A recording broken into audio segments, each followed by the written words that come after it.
In today's episode, I bought a new car. What is it? It's nothing like you've ever seen before. It is a 4-door. I'm looking at it right now. It is 4-door. It's got a bin. It has 4 wheels on it, and they're big wheels. And it's a drifter's car. Or is it? A drifter. It's a drifter. So this is a Mazda drifter. I think it's a Mazda BT50 or whatever. It's a 2.5 liter something, turbocharged, intercooled diesel. So reason for me buying this car, wow, you know, well, let me just tell you that my yard is really empty at the moment. The car that's normally there is not here. The car that's normally here has been sold, and the car that's normally there, well, the Jazz has a nice parking for once. Reason I bought this big beast behind me is because I'm going to be doing a lot of traveling this year, and it's going to be to far places. With traveling to far places, I need something to pull the car, and I'm trying to up and hone my driving skills to the next level. By doing so, I want to drive the car at its absolute max without giving any sort of sympathy to the vehicle. As you can hear, my neighbors have the garden service over, and they are doing a splendid cleaning job. So yeah, we've got the Skyline right over here. This is also going to be trailered sort of to some places, but mainly the SX, which is parked here. It's not here any longer because it has gone to the panel beater. We're fixing up that nasty and then the Civic hasn't had a wash for a long time. So the Civic hasn't had a wash for a long time, but this is the main reason. This and the drift car are the main reasons for the tow vehicle. Next month, myself and Mr. Ruthless are going down to Durban. There's the Red Bull car park event, and you know, anything that's a Red Bull event is massive. So how am I going to get the car down to Durban? With this and a trailer. I am definitely not driving that thing down all the way to Durban. So it looks like Chase and myself have spots secured already, which is cool. So Chase will be going with Jim McFarlane in the truck. Well, his car will be going, and then my car, I'll just have to hire a trailer, and then we all drive down together. So it's going to be sick, super sick, and it's going to be a cool event. So if you're in the DBN area on the 12th and 13th of April, pull in. And so far we've already got some sponsors on board, which is fantastic. I will name them in later episodes to come, but it's fantastic to know that people out there actually do support us and are enjoying the content that we're putting out, and you know, they're helping us out with some monetary value, helping aid our need for speed, if you want to call it that, and helping us get down to Durban, getting a place to stay, entering the event, and getting back up to Joburg, which is fantastic. Much love to you guys.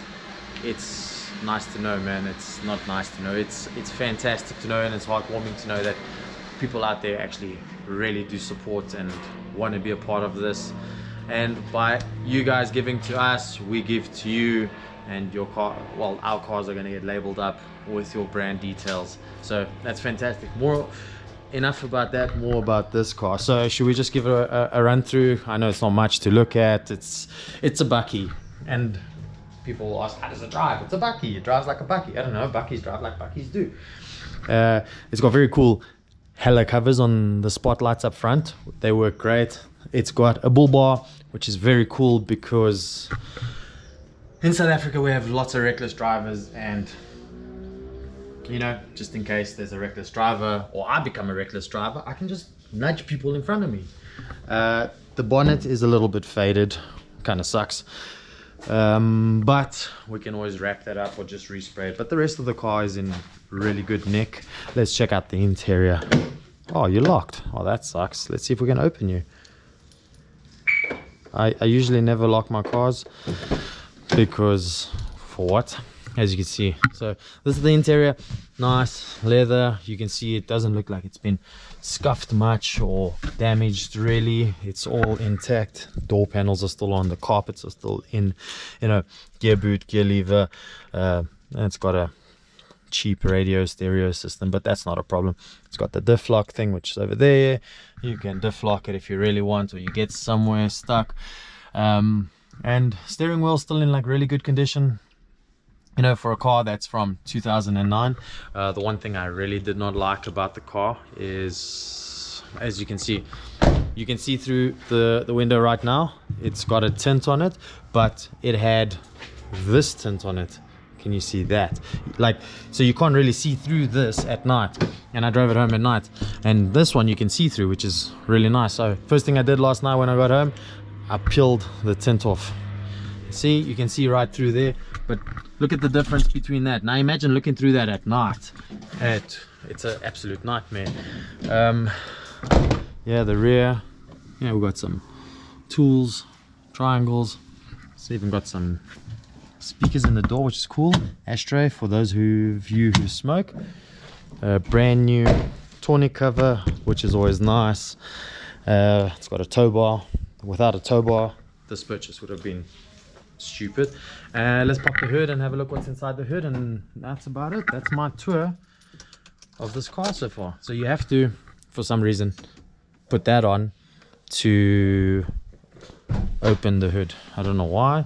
Don't ask me who invented this, why they did it, but I was very like blown away with this car when I went to go see it, because it was so neat and clean. Now it's to figure out how to open the hood. Oh, that's a big hood. So we're back. If you have a look inside here, everything, you know, for a car from 2009, all the piping, everything is like nice and in order. The box is good, you know, no oil leaks, no residue. Even if there is residue, it looks like it's been cleaned up and taken care of very nicely. Looks like it's just been serviced, new filters, turbo's good, radiator, all the plastics, everything is in order. And this is the crucial part for me, is if this is in order, you know, the way it drives, the gearbox is in order.